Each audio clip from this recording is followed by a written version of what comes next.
OnePlus TV presenta Somos Magazine con Gabriel Caicedo, Gabriela Carbo, Michelle Arroyo y Mauricio Calero.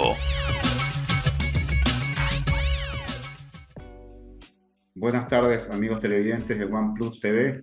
Estamos reiniciando Somos Magazine a través de OnePlus TV. Este es el primer programa del año.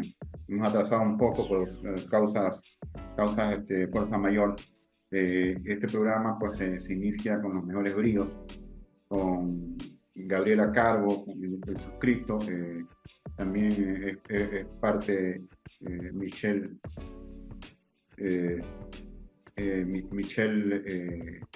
Arroyo, y también se ha incorporado en estos últimos momentos otra persona vinculada más que todo en el tema empresarial, nuestro amigo Mauricio Calero.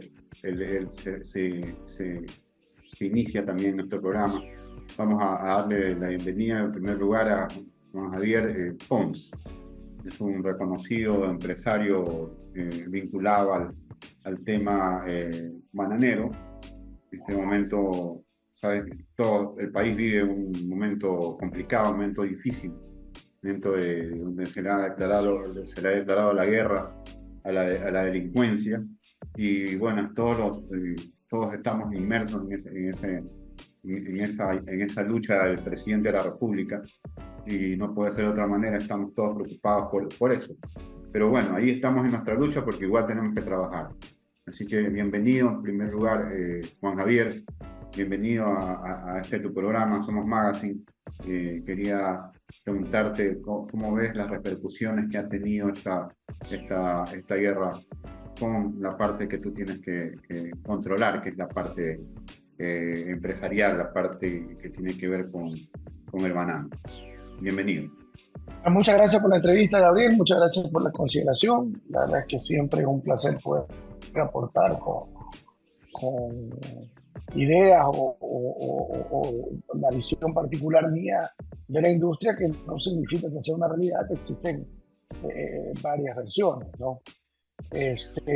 Realmente la industria bananera ecuatoriana, diría que la industria de exportación ecuatoriana ha tenido varios desafíos desde la pandemia.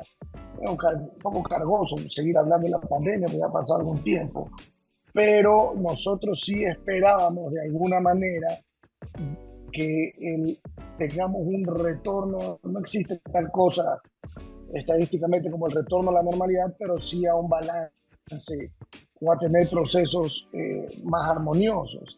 Y sin embargo, desde el 2020 hemos tenido un par de impactos fuertes, siendo tal vez el más terrible el de la guerra de Rusia en el 2022, que tuvo un impacto durísimo en la industria. Y en este momento nos encontramos afrontando otro nuevo factor exógeno. Es totalmente endógeno de nuestro país, pero no es un factor que sea parte de la industria per se o que pueda ser pronosticable, que es el tema de la seguridad. Entonces, el tema de la seguridad es un ataque medular a la industria, que nos complica, nos ha venido complicando ya desde hace algún tiempo. El año pasado el tema de la seguridad para nosotros como industria ha sido duro,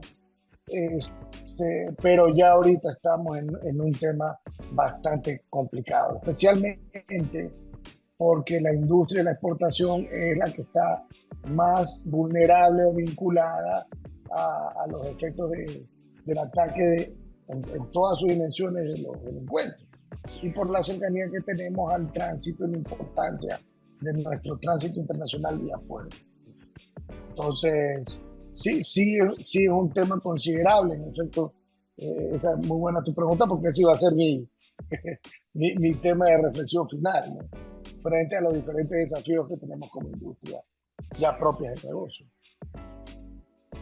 ¿Cómo tú ves esta actualidad? De hecho, ya quedó atrás el tema del COVID y todo eso. Ahora estamos viendo otro frente quizás que también merma un poco el tema del ingreso, de los ingresos, sobre todo el tema del trabajo, el tema de ingresos para el país, así como uno de los productores principales de banano de este país. ¿Cómo lo ves tú? ¿Qué estás haciendo al respecto de este Tenemos tema? varios problemas, o sea, nosotros tenemos varios temas medulares que los tiene cualquier actividad empresarial, que son ser competitivo, tener el control de costos, economía de escala. Justamente desde que tuvimos este efecto del impacto de Rusia, el Ecuador ha perdido volumen. Y esta parte hay que decirla porque en los reportes y en los anuncios de prensa especializada en la industria se habla de que Ecuador ha recuperado o ha crecido en 7% en su volumen exportable, en cajas. Pero claro, si comparas el 2023 con el 2022, porque el 2022 fue desastroso por el tema de Rusia, pero realmente no es un buen parámetro. Nosotros en volumen como país todavía no llegamos a nuestro volumen exportable o nuestra capacidad productiva que teníamos antes de la pandemia. Entonces, en términos productivos, macro, país, nosotros para el 2023 tenemos un volumen que recién estamos acercándonos a lo del 2021. O sea, falta mucho para que podamos volver a nuestro nivel máximo de productividad. Entonces, tú lo puedes ver, obviamente, por eso es que los precios han sido más altos, lo cual hasta cierto punto presenta el tema de Rusia, y todo esto vuelve a ser recurrente y ya vas a ver por qué voy allá, porque eso tuvo un impacto directo en todo lo que fue el costo de los insumos. Entonces las plantaciones no recibieron o no pudieron recibir, por ejemplo, el plan de nutrición, de fertilización que necesitaba, y de ahí que el 2023 ha sido un año que ha sido un año de reducción de volumen, y hemos tenido desde el punto de vista productivo una falta de peso en los racimos, y de ahí una conversión no la más competitiva. Entonces, ¿qué es lo que pasa?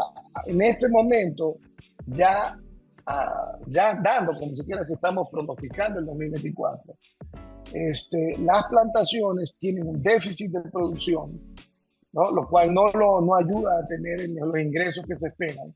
Y ahora, además de todos los costos, de todas las alternativas complementarias que tú puedes tener, que deberían básicamente invertir más en las plantaciones, tienes primero un desvío o un nuevo elemento en tu estructura de costos que no es poca cosa, que es el de la seguridad. Tienes otro costo, por ejemplo, que es el tema de la contingencia, que puede ser los siniestros, puede ser todo lo vulnerable que eres en la cadena producto de la inseguridad. Entonces, esos recursos que tú necesitabas para la inversión de las plantaciones se desvían al tema de la seguridad. Y obviamente, no todo es número, viene el gran factor humano, que es, si no hay seguridad, se complica el acceso a las plantaciones, se complica el libre tránsito en zonas rurales. O sea, la industria del banano, que lo demostró en la pandemia, es 24/7, que estemos restringidos. Por ejemplo, un efecto que lo estamos viviendo, lo hemos vivido las últimas 2 semanas, que es el transporte de materiales a las fincas para el empaque de la fruta, llámese cartón o materiales de empaque, los productos de post cosecha. No hay una restricción en el transporte porque obviamente los transportistas no quieren avanzar a ciertas zonas por peligro al que están expuestos. Y los que van están cobrando más. Entonces, de nuevo, tienes un efecto, varios efectos productos de la inseguridad que afectan a la producción. Entonces, no es descabellado el decir que este año en volumen podríamos aspirar al 2024, mantener el volumen del 2023, que si bien es cierto, es 7% más del 2022, pero para el 2024 yo creo que deberíamos hablar de un Ecuador con 350 millones de cajas. porque el entorno no permite que alguien invierta necesariamente en las plantaciones. Entonces, esa parte va a ser tremendamente desafiante para nosotros. El otro tema que tenemos, que mira que también es seguridad, pero no se asocia directamente, es que la industria del banano, y por eso es que tiene un impacto social y económico tan grande en nuestro país, es intensiva en mano de obra. Entonces, tú necesitas el trabajo que se requiere para esta exportación anual. Nosotros necesitamos y dependemos de mano de obra, y ese ha sido siempre el éxito. Entonces tenemos en este momento un problema en zonas rurales, que la mano de obra joven, porque son trabajos muy físicos y fuertes los del campo, esa gente no se identifica con el campo, tal vez no quiera necesariamente tener jornadas largas de un sacrificio y una disciplina requerida, pero además porque estamos compitiendo con una competencia que el contratista más grande hoy en esas zonas es la delincuencia, que requiere de esa gente para sus actividades, para lo que sea. Entonces, yo veo que cada vez el tema de la disponibilidad de mano de obra, que siempre en el Ecuador se ha dado por sentada, se va restringiendo. Y entonces, esa es parte del impacto que tenemos dentro de la seguridad de la industria. Y para no alargarte, bueno, también en seguridad viene el tema de la seguridad jurídica que tiene la industria. O sea, cuando tú tienes un impacto como el que estamos viviendo nosotros hoy, sí, cuando las cosas van bien no se sienten, pero cuando tienes un desafío como el que estamos enfrentados en este momento como sociedad, y obviamente las autoridades y el presidente Noboa tienen un desafío fuerte y creo que lo está afrontando con mucha valentía. Pero también queda en evidencia pues, que tú tienes un sistema que marca la industria, llamamos en este caso el sistema legal en el caso de la industria del banano. Nosotros tenemos una ley del banano, que es una ley del siglo pasado, es una ley incluso que no considera el impacto de lo que es hoy la actividad multimodal y la actividad en contenedores. Esta fue una ley que fue hecha todavía cuando se exportaba prácticamente solo en barcos a granel. Entonces, se necesita frente a lo que al Ecuador que queremos construir también una modernización en esa seguridad jurídica, o en esa modernización muy balanceada, por cierto, a lo que es la industria hoy. Entonces, ese es un desafío importante y que también va a dar la seguridad. Entonces, mientras esos parámetros estén en riesgo o aumenten tu riesgo, todo inversionista en todo derecho lo que va a hacer es medir su riesgo. Hay inversionistas que quieren invertir y quieren seguir, pero a lo mejor tampoco tienen acceso a recursos. Entonces, pero hoy en día, definitivamente en la agenda número 1 de todo el Ecuador, y no es el caso extraño del banano, es la seguridad. Es la seguridad. ¿Qué opinas sobre el aumento del IVA? Es algo que ha planteado el presidente Noboa, pero este aumento de IVA, ¿qué repercusión podría tener para el sistema? Y si es más beneficioso que perjudicial. Es un poco difícil poder opinar en esto sin tener dos partes. Cada decisión tiene dimensiones distintas. Entonces, obviamente, el aumentar el IVA tiene un impacto inflacionario, aunque nosotros, estando en el sector de la exportación, tenemos la oportunidad de recuperar parte del IVA, ¿verdad? Pero va a tener un impacto inflacionario. Pero por el otro lado, también viene el hecho de entender que estamos en un momento clave para nuestra sociedad y nuestra economía.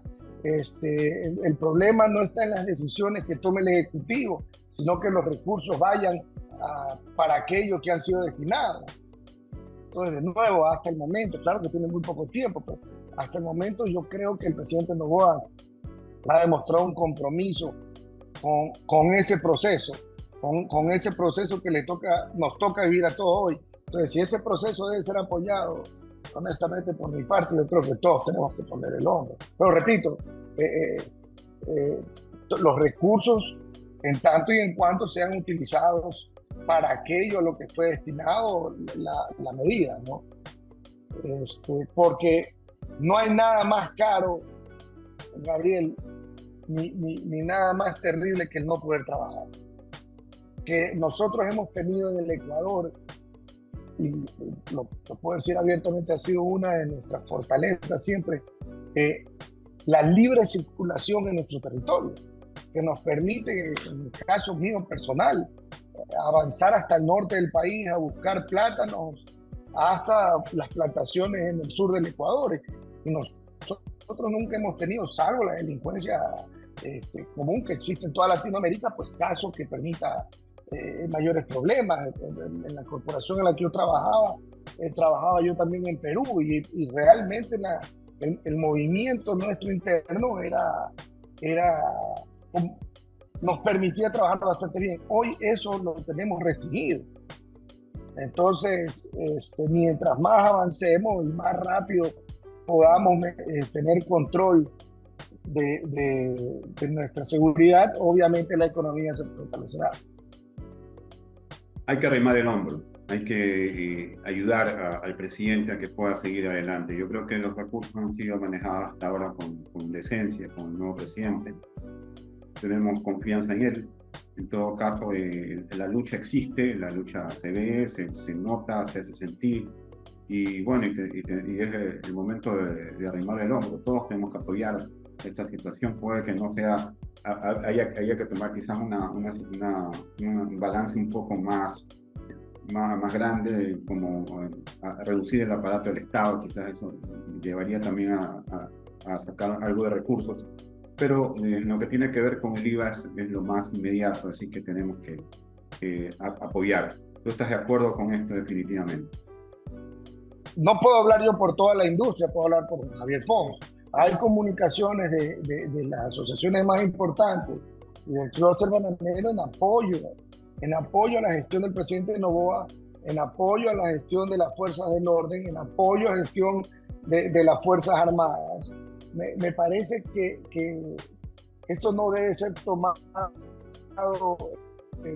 los riesgos que también toman ellos deben ser respetados y apretados, ¿no? Y realmente esa es la posición que al menos yo tengo. O sea, es un momento de unidad, es un momento de apreciar lo que se está haciendo, de arrimar el hombro como se pueda, lo has dicho tú muy bien.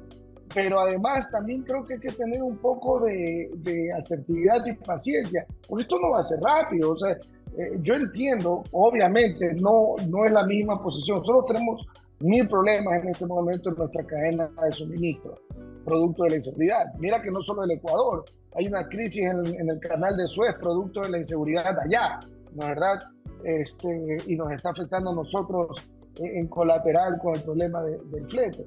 Pero no es la misma urgencia, o sea, todos tenemos una urgencia por seguridad, pero por ejemplo que tiene un comerciante o una persona que tiene un restaurante y que hoy no puede atender a sus clientes, su crisis será mucho más aguda.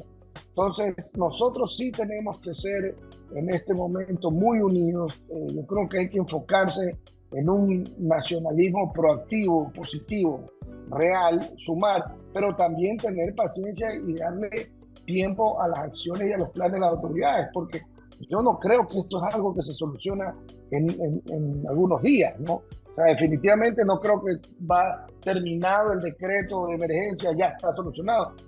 Estamos lidiando con una organización, con algunas, como bien lo dice el decreto, organizaciones delictivas que han tenido mucho tiempo y mucho dinero para organizarse. Entonces, de nuevo, creo que todos tenemos que hacer un compromiso, al menos nosotros vamos a hacer un compromiso de unión, de patriotismo, y gracias por la oportunidad, por la pregunta, y te comparto una manera de corporativa nuestra de pensar, porque lo hemos conversado aquí en la compañía y personal mía. yo no estoy entrenado para seguridad, yo no sé nada de armas, yo no tengo entrenamiento en inteligencia militar, entonces, ¿cómo puedo yo aportar en la situación actual? Bueno, yo tengo que aportar haciendo lo que sé hacer, que es seguir trabajando, seguir exportando, seguir buscando clientes, seguir fomentando la producción nacional, cumplirles a nuestros proveedores y productores con nuestros compromisos, o sea, no parar. Ese es esto se gana trabajando, esto se gana produciendo. Entonces, ese es, a pesar de todo lo que te he dicho, sí, hay una parte de la seguridad que inhibe la producción, pero nuestro compromiso nacional en Asoprorrey es justamente eso, no vamos a parar, estamos comprometidos con nuestros productores, vamos a seguir trabajando tratando en lo mejor de nuestras posibilidades de sobrellevar estos desafíos, pero ese es nuestro compromiso, haremos lo nuestro, seguir contribuyendo, seguir exportando, seguir trabajando. Muy agradecido con tu importante alocución, mi estimado Juan Javier. Gracias por haber participado en Somos Magazine. Me comprometo contigo a continuar con este tema porque esto no termina mañana. Hay que darle con fuerza a esto y vamos a ver cómo se va desarrollando el banano en lo que a nosotros compete y que nos interesa tanto como país. Gracias, estimado Juan Javier Pons, por haber estado con nosotros en Somos Magazine a través de OnePlus TV. Te agradezco, Gabriel, por la oportunidad y un saludo a la audiencia y vamos adelante con paso firme. Así es. Bueno, estamos con OnePlus TV a través de nuestro programa Somos Magazine, que renace, sale nuevamente.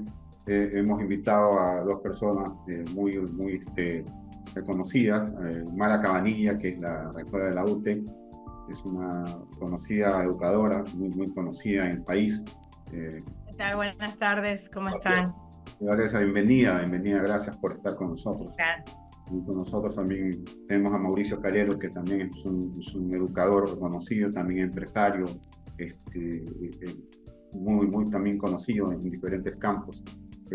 Vamos a tratar de hacer un diálogo compartido un poco con los dos personas vinculadas a la educación. En este momento nos preocupa tanto, sea por el lado de los padres de familia, que somos parte de esta situación también, de que afecta también el tema de la guerra con la delincuencia.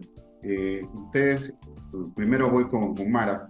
¿Usted está de acuerdo con que las clases, este ciclo lectivo, continúen como están, o sea, por online, o debería ya haber presencialidad dada el consenso, aunque hay inseguridad, pero la policía está trabajando mucho en este plano? Bienvenida. Muchas gracias. Realmente yo creo que la virtualidad es pues una herramienta para la enseñanza, por lo tanto no hay una complicación, no existe ningún problema en que las clases estén en virtualidad, siempre y cuando adicionalmente estemos pues cuidando la seguridad de los estudiantes. Más allá de si el ciclo empieza o el ciclo termina, en realidad lo que hay que precautelar es la seguridad de los docentes y de los estudiantes, y sobre todo es que las instituciones educativas nos demos cuenta que la tecnología es una herramienta que la tenemos que seguir usando. Yo recuerdo cuando volvíamos de la pandemia, decían, no, es que ya volvimos a la presencialidad y ya como que queda a un lado la virtualidad, cuando la virtualidad está presente, la virtualidad continúa. Las herramientas para la educación virtual pues se convierten, lo que deben hacer es fortalecerse, o sea, las instituciones educativas, fortalecerlas para que en situaciones así no se cometan los mismos errores que a lo mejor se tuvieron cuando fue la pandemia, que definitivamente a muchos los cogió desprevenidos. La UTEC venía trabajando con las carreras online desde el 2016. Realmente nosotros transformamos muy rápido las otras modalidades a la modalidad online, pero bueno, pero eso fue una situación muy particular, pero ahora en realidad ya las instituciones educativas en general deberíamos estar listas para esto, pero como parte de nuestro día a día, como parte de lo que les enseñamos a los estudiantes, que es lo que es el uso de aplicaciones, de herramientas a través de la tecnología. Mauricio, ayer fue noticia general de la intromisión de unos delincuentes en el contacto que tenía con un colegio, y tuvo amenazas y todo este tipo de situaciones. Hay que controlar mejor este tipo de temas. ¿Qué opinas tú de esto, tú como educador?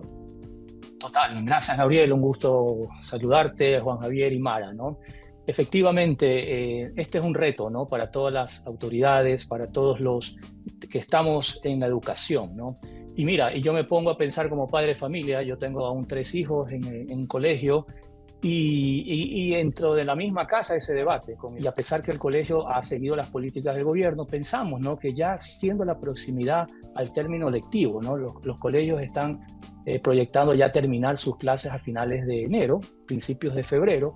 Muchos dicen ya mejor dejémoslos online, ya terminemos este periodo bajo esta modalidad para poder evitar cualquier riesgo, ¿no? Hoy por hoy estamos en guerra, es inevitable, ya lo hemos hablado, hay una guerra frontal declarada y obviamente eso genera, una de las repercusiones, Gabriel, que hablábamos es temor, genera ansiedad, genera un poco de escepticismo, ¿no? ¿Qué pasará? ¿Me podrá pasar algo a mí, a mis hijos? Entonces hay que tener mucho cuidado, ¿no? Y como bien decía Mara, el COVID nos dio esa posibilidad, ¿no? de estar preparados a nivel general, como empresarios, como educadores, tener las herramientas tecnológicas listas. Entonces, efectivamente, lo bueno, ¿no? de las crisis hay que aprovecharlas, ¿no? Yo siempre digo, no hay que desperdiciar las crisis. Y muchos autores hablan de eso en Estados Unidos, en el primer mundo, ¿y por qué no en Ecuador, ¿no? ¿Qué lecciones debemos sacar de esta crisis que actualmente nos está afectando a nivel de seguridad para poder aprovechar y sacar frutos de aquello, ¿no? Entonces, una de ellas es obviamente tener presente toda esta tecnología, usarla porque es necesario, pero por otro lado, lograr el control por parte de los gobiernos para no perder también el contacto, ¿no? Porque el otro reto es, en la educación, sí es importante no estar con los chicos, verlos, interactuar con ellos. Entonces, ese es el reto, ¿no? Mientras no esté eso garantizado, es mejor seguir con esta modalidad hasta que podamos controlar y tener esto en regla, ¿no? Esa es mi opinión, Gabriel. Mara, usted pertenece a una universidad realmente prestigiosa que ha progresado mucho y que ha dado mucha nueva incentivos, sobre todo en la parte empresarial. Y que ayuda tanto también al país en ese sentido. El trabajo de ustedes es excelente. Así que, ¿cómo siguen este plan que no pare en cuanto a la calidad de educación que ustedes tienen? Bueno, yo ahí en realidad me tomo las palabras de Juan José, que ingresé al final cuando él estaba cerrando. El objetivo de nosotros como universidad es continuar, o sea, es no parar, es ofrecerle justamente ese servicio al estudiante de tener sus clases a tiempo, de tener sus periodos, de completar sus periodos académicos, de continuar con sus prácticas, con su vinculación, con su titulación, todo. Entonces, en realidad, por ejemplo, cumplir con estos periodos, no detenernos, es algo que realmente la universidad lo viene haciendo desde la pandemia. Nosotros no perdimos ningún día de clases y como decía, nosotros veníamos con unas carreras online.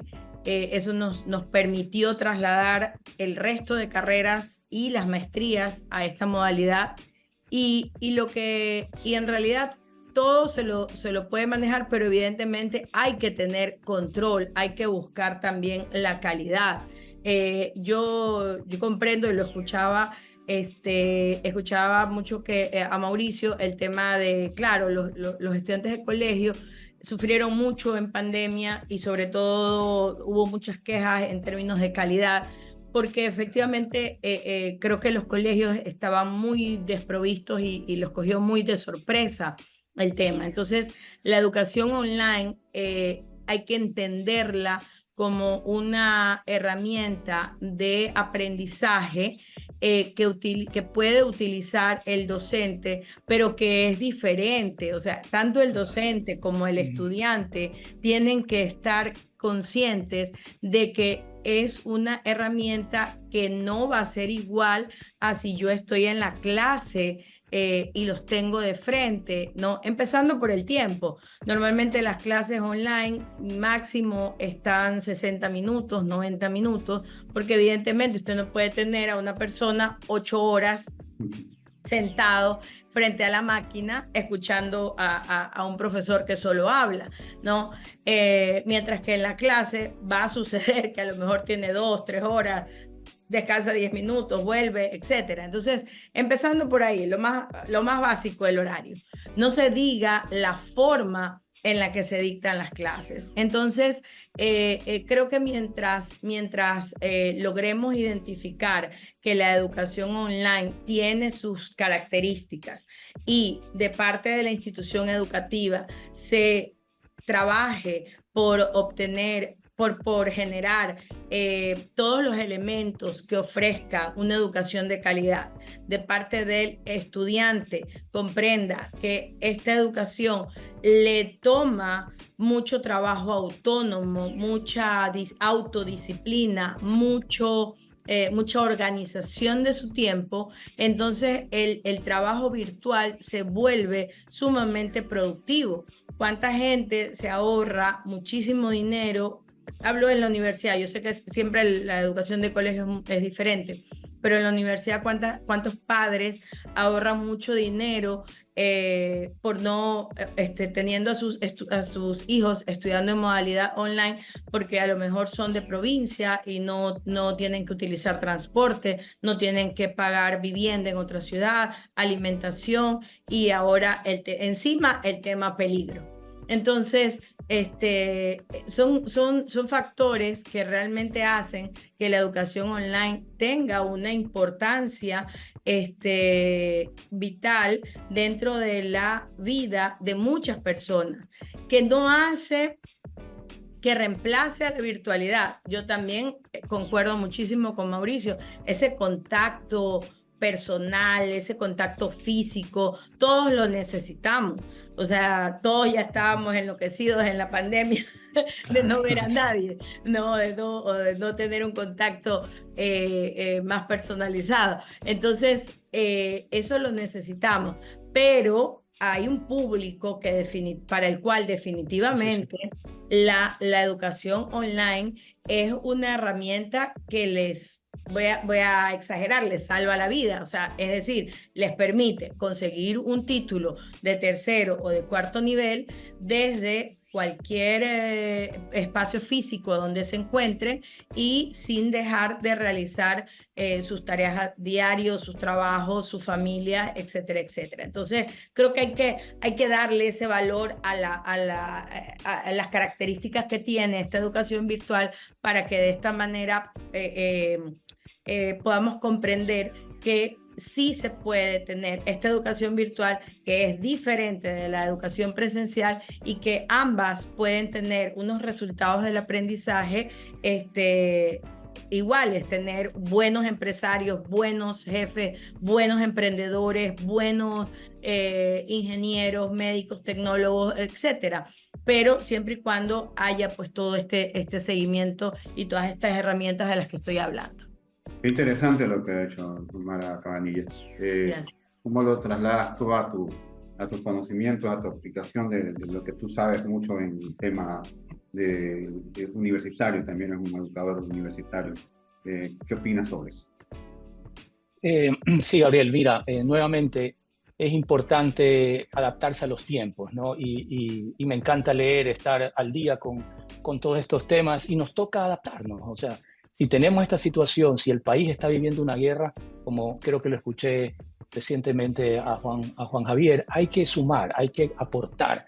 Y a la universidad y a los empresarios, yo también soy empresario, estoy en la línea de seguros, con mi esposa, estamos viendo que hay que colaborar de nuestro punto, de nuestro ángulo, ¿no? Y definitivamente, ¿no? Algo que no podemos perder ante esta ansiedad, ante esta quizás pesimismo, es venderle la idea a nuestros chicos, a nuestra sociedad, que debe haber una expectativa racional de optimismo, ¿no? Ya en el COVID, muchos entendidos, muchos líderes a nivel mundial, Harvard, habló mucho de esto, ¿no? Cómo como líderes, como profesores, debemos comunicar esa expectativa racional de optimismo. ¿Y qué significa? Una expectativa, obviamente, es saber y tener la certeza de una esperanza, ¿no? Por mejores tiempos, ¿ok? Vender y comunicar eso. Segundo, ¿qué es racional? Que obviamente esto no va a llegar como el cielo, ¿no? Hay que trabajar, hay que tener una estrategia, hay que tener un plan de trabajo, ¿no? ¿Qué es lo que el gobierno está haciendo? Declaró la guerra, identificó a los terroristas, está sacando a los militares, a los policías a las calles. Entonces se ve acción, se ve un plan. Y tercero, optimismo, porque tenemos que salir de esta crisis y vamos a salir de esta crisis. Ecuador ya lo ha demostrado. Somos un país de luchadores, ¿no? Yo estoy en LinkedIn, también me encanta, y hemos intercambiado con mis contactos y con toda esa comunidad, porque hay mucha preocupación a nivel mundial. Mucha gente me ha escrito: Mauricio, ¿cómo está Ecuador? Espero que estén bien. Digo, vamos a salir adelante. Es un país de luchadores. Sin embargo, hay que actuar con estrategia, ¿no? Y esta guerra en seguros, quería comentarles, hay un reporte, Control Risk, en Inglaterra, ¿no? Esta compañía hizo un informe y algo que me sorprendió es que el secuestro extorsivo de 2022 a 2023 en Ecuador se ha incrementado un 400%. Imagínense la cifra, 400%.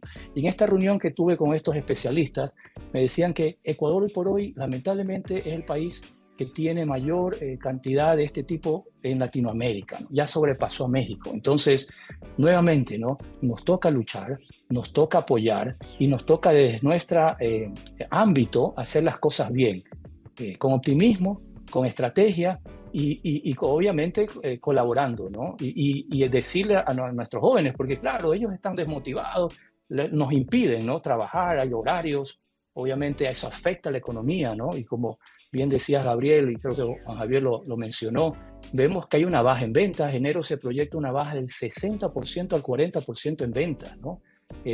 Normalmente enero es un mes bajo, naturaleza, en la mayoría de sectores, pero los más afectados es restaurantes y turísticos, ¿no?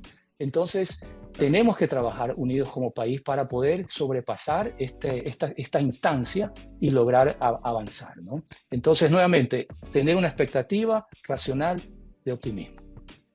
Por favor, ¿cuáles son las palabras finales de Mauricio Calero y después Juan José Pons? Bueno, las palabras finales es esto, ¿no? Esto es un desafío nuevamente para el país, expresar que la historia, cuanto a que el Ecuador ya ha pasado situaciones difíciles, la última fue el COVID y pudimos salir adelante. Y lo otro es, obviamente, pues tener un plan, una estrategia, ¿no? Y desde nuestro ámbito ir siguiendo aportando, hacer que esta actividad no desfallezca, lo que hagamos, no sea empresario, sea profesor, sea universidad, sea comunicación, lo que tú haces, Gabriel, ¿no? No podemos amilanarnos, no podemos caer en este juego del miedo, ¿no? Y hay que tener esa seguridad, ¿no? Con un trabajo estratégico, optimista y del día a día, hacerlo, ¿no? Y también aprovechar la manera de sentirnos más humanos, que es otra filosofía que yo aplico en las empresas donde he hecho consultoría. Aprovechar ambientes generando colaboración, servicio y sobre todo empatía, ¿no? Cuando hay situaciones difíciles hay que estar más unidos. Esa es mi reflexión final, Gabriel. Bueno, de nuevo, Gabriel, te agradezco. Yo creo que estos espacios son muy buenos. En lo personal, a mí me nutren mucho porque uno aprende de los comentarios valiosos de los panelistas, ¿no? El caso de Mara, Mauricio, me parece que han tenido un aporte muy bueno y me quedo con una idea que me parece importante, que es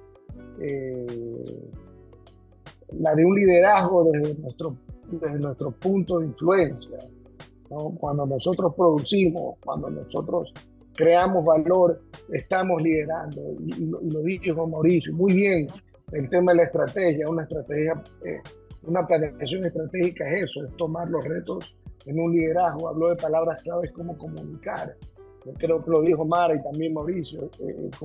Mauricio le dijo comunicar y no crear expectativas. Entonces, de nuevo, creo que es un momento de unidad, es un momento de no parar, hacer lo mejor que podamos desde nuestra posición con nuestra gente, y eso es también un liderazgo proactivo hacia el Ecuador que queremos tener. O sea, un nacionalismo positivo,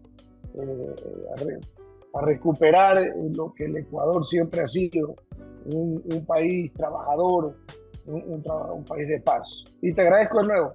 Excelente espacio, Gabriel, y gracias a los panelistas. Un placer para mí compartir. Agradecerle primero por la invitación, un gusto estar aquí con todos los invitados que estuvimos el día de hoy. Bueno, de mi parte como cierre, creo que es importante que la gente tenga en cuenta que la formación, la educación es realmente lo que va a sacar adelante al país, es parte de lo que necesitamos en este momento, gente profesional y con profesionalismo que pueda y trabaje y luche porque este país salga adelante cada día más, que hay pues todo tipo de formación, que no son solo las carreras, que es también la educación continua, que está también que también los empresarios no con estos temas en donde los gastos se elevan y todo esto, piensen también en los espacios de coworking, que son espacios que se crean, incluso la universidad cuenta con ellos también, y que facilita pues en temas económicos a los jóvenes empresarios, y que en sí hay muchísimas opciones siempre que nos van a llevar y que esperamos pues que nos lleven a este Ecuador que queremos tanto, a un final feliz, no un final, pues no vamos a terminar, sino más bien a un camino pues no solo de paz, sino también de crecimiento personal, profesional y económico de cada uno de nosotros. Así que muchísimas gracias nuevamente por la invitación y por haber estado con todos. Hasta luego. El doctor Washington Alemán es un médico de gran trayectoria, un infectólogo, uno de los mejores del país. En estos momentos quería preguntarle al doctor Alemán cómo usted este casi imperceptible pero existente repunte del COVID en estos últimos tiempos. Adelante. ¿Cómo estás? Muy buenas tardes. Felicitarte y agradecerte por la invitación. Mira, yo creo que lo que está pasando con el COVID a nivel mundial es el comportamiento de los virus respiratorios. Acordémonos y recordemos que el responsable de esto se denomina SARS-CoV-2, que al momento, debido a todas las circunstancias climáticas, hay un aumento a nivel de virus respiratorios, no solamente en el país, sino en varias partes, en varias regiones, lo que ha hecho que infecciones como influenza, virus sincitial respiratorio, adenovirus y una serie de diferentes virus, ¿no?, se comporten de una manera con picos, ¿no?, debido a la transmisión propia de las características que este tiene. Por lo tanto, no debería de sorprendernos, ya que en países tropicales como el nuestro, en esta época de diciembre y enero, es donde hay un aumento de casos de virus respiratorio. Pero al menos la vigilancia que el Ministerio de Salud nos reporta, lo que nos manifiesta es que la severidad de esta afectación por ahora son cuadros leves a moderados, muy pocos casos internados, y al menos no reportan casos fallecidos directamente por afectaciones del COVID. Nos decía que estamos en un repunte que no es así tan fuerte, pero que está dándose sobre todo en una época que, como enero, siempre hay este tipo de repuntes. Pero ¿cómo ve usted la prevención, ya que solamente se preocupa el país por el tema de la peligrosidad, de la delincuencia? ¿Qué actitudes tienen que tomar las autoridades médicas sobre este tema? Porque siempre hay que preocuparse por esto aquí. Mira, el aumento de los, como bien lo estábamos conversando, el aumento de casos tiene que ver con todas estas nuevas variantes que van a seguir apareciendo y que lo único que nos está diciendo es que la pandemia de COVID todavía, si bien es cierto, puede que la OMS haya dictaminado que los números de mortalidad han disminuido, pero vamos a seguir teniendo casos todavía probablemente por algún tiempo más, ¿no? Tenemos que aprender a convivir con este virus del SARS-CoV-2, al igual que convivimos con otros virus como influenza. Por lo tanto, las medidas preventivas no deberían de desaparecer, sobre todo en este momento van dirigidos hacia los grupos vulnerables, hacia los grupos de mayores de 60, 65 años, o que tengan alguna enfermedad que los vuelva vulnerables. Ellos son probablemente las personas o son las poblaciones que hay que tener mucho más cuidado para tratar de evitar que presenten alguna complicación propia del virus o alguna complicación por algo que se agregue, como son las infecciones bacterianas. Por lo tanto, las medidas preventivas deben de seguir siendo vigentes. Uno entiende que la población a veces está un poco cansada de que le hablen de mascarillas, de aislamiento, no quiere saber nada de estas cosas. Pero vuelvo y te lo repito, no solamente es por el COVID, es por cualquier virus respiratorio. La influenza probablemente también complica en un alto número a los pacientes vulnerables. Por lo tanto, yo no me protejo solo para COVID, yo me protejo para cualquier virus respiratorio capaz de producir complicaciones en poblaciones vulnerables. ¿Qué tiene que hacer un padre de familia para el muchacho que va al colegio? ¿Qué puede hacer aparte de la mascarilla y de controlar esto? ¿Cómo se puede, que es donde más se propaga un virus de esto?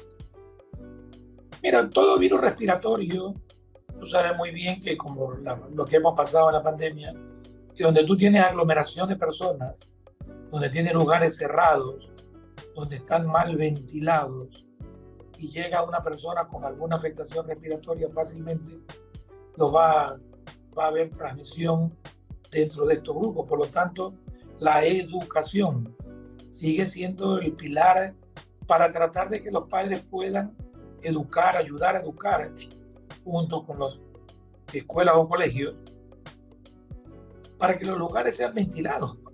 Tenemos que tratar de que, tenemos que, creo yo, aprender lo que la pandemia nos dejó de lección. Y la lección es que tenemos que implementar, ¿no?, lugares ventilados en donde la calidad del aire sea lo que tenemos que conversar y sea lo que tenemos que aplicar, no solamente en lugares educativos, ¿no?, en lugares de trabajo, en lugares donde hayan personas que por diversas condiciones tengan que estar agrupadas o tengan que estar cerca. La calidad del aire es fundamental para disminuir considerablemente la transmisión de virus respiratorios y en este caso de COVID, que es el que estamos conversando.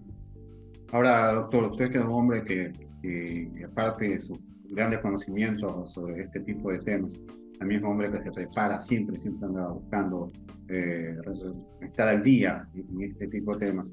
Todavía a nivel internacional no existe una especialización sobre COVID, o sea, no se está estudiando todavía sobre, por ejemplo, un masterado en COVID o algo por el estilo. No me he fijado si existe eso, por eso le pregunto. Mira, el COVID es una enfermedad relativamente nueva, son 3 años para acá. Si bien es cierto, el coronavirus es un virus muy viejo, pero la mutación de este virus hizo de que esta enfermedad COVID-19 llevemos 3 años con la pandemia y hemos aprendido mucho. Han habido muchos descubrimientos, creemos que hay muchos avances, pero lógicamente hay que seguir estudiando, ¿no?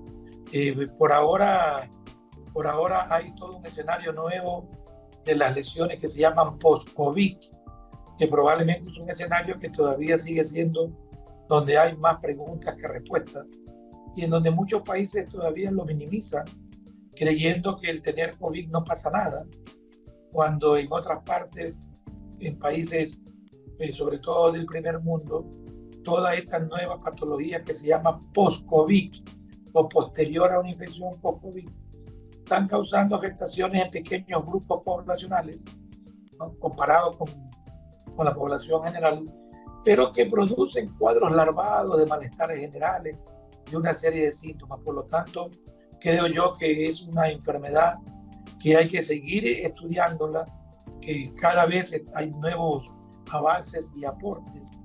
Y al igual que como muchas enfermedades virales, el tratamiento es un tratamiento que va dirigido sobre todo a los grupos vulnerables. Y el perfeccionamiento de la vacuna, ¿no?, a medida que van apareciendo nuevas variantes, la vacuna tiene que estar compuesta por las nuevas variantes que aparecen, porque son las que van a proteger. Es probable que sea muy parecido a la influenza, que cada año tengamos que vacunarnos, porque van a ser virus estacionales, en donde rápidamente mutan y en donde la inmunidad, la protección de la vacuna no es permanente, sino es una protección transitoria. Y te vuelvo a repetir, habrá que priorizar a los grupos vulnerables, porque ellos son los que van a estar más afectos dentro de las complicaciones que puedan darse. Doctor, usted también es especialista también en VIH, SIDA. ¿Cómo está esa enfermedad? No se sabe, no se conoce. Normalmente el 1 de diciembre de cada año se informa sobre esta enfermedad, pero durante el año no se menciona absolutamente nada, que también es otro enemigo silencioso al convivimos y que se conoce muy poco de que si ha frenado, que ha aumentado, no sabemos. Mira, el VIH sigue siendo también una pandemia que lleva más de 40 años, que probablemente también han habido muchos avances, pero todavía nos falta trabajar mucho en prevención. En este momento, las terapias antirretrovirales están al acceso gratuitamente por parte de las diferentes entidades públicas y en algunos casos privadas, pero yo creo que hay que seguir trabajando todavía en lo que es prevención, en lo que es una sexualidad responsable, en tratar de que los grupos que son denominados los grupos claves son en donde son los más afectados. Los grupos trans, los grupos que tienen sexo, los hombres que tienen sexo con hombres, es decir, todas estas minorías son las que representan el mayor porcentaje de población afectada. Pero desgraciadamente son los grupos que mayor discriminación, son los grupos que menos comprensión por parte de la población o de autoridades hay. Creo que si es que se pondría énfasis en todos estos grupos que son considerados claves, pudiese haber un mayor control de la pandemia. Ahora se han agregado nuevos escenarios como es el problema de las adicciones, que en combinación con el VIH, lastimosamente desde el punto de vista médico, se la conoce como una sindemia, es decir, cuando tienes 2 epidemias juntas que hacen que sumen y que sean mucho más difícil el manejo. Las adicciones es un problema de salud pública que en nuestro país, desgraciadamente, sobre todo la juventud, la adolescencia está cada vez con unas cifras de mayor afectación, predispone a tener una sexualidad probablemente no responsable, favorece la transmisión de múltiples infecciones de transmisiones sexuales. Por lo tanto, el trabajo en conjunto, no solamente desde el punto de vista de salud, sino desde el punto de vista integral, liderado por el gobierno, tratando de que esto sea una política de salud pública, es necesaria para tratar no solamente de tratar a los enfermos, sino de hacer todo un programa integral donde la prevención sea el pilar para luchar contra estos terribles problemas. Doctor Washington Alemán, muchas gracias por tu participación en Somos Magazine a través de OnePlus TV. Fue realmente un gusto tenerlo nuevamente a los tiempos. Cualquier cosa adicional que desee decirnos, por favor. No, Gabriel, felicitarte por tu programa. Creo que es necesario que programas como el tuyo sigan tratando de ayudar a poder poner un grano de arena en lo que es la educación. Estamos convencidos de que los comunicadores, la utilización de redes o todas las tecnologías modernas deberían de ser utilizadas para poder no solamente comunicar, sino también informar y educar. Felicitarte, agradecerte, siempre estar dispuesto a colaborar con todos tus programas que van a ayudar a la comunidad. Muchas gracias, un abrazo. Gracias a usted. Fue el doctor Wenzel Alemán que estuvo con nosotros en OnePlus TV a través de Somos Magazine. Este programa ha sido un programa muy bueno.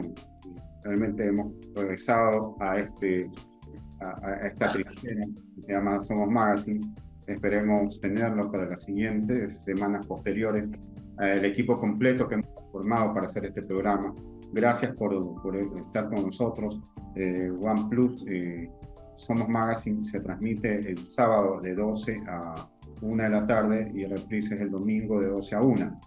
Entonces a OnePlus TV se puede sintonizar también por la página web de Somos Magazine y a través del www.oneplus.tv y también con los canales canales de cable como en Extreme, CNT y Claro. La canal es 14 y el 514 en HD. Gracias por tu sintonía. Hasta la próxima semana.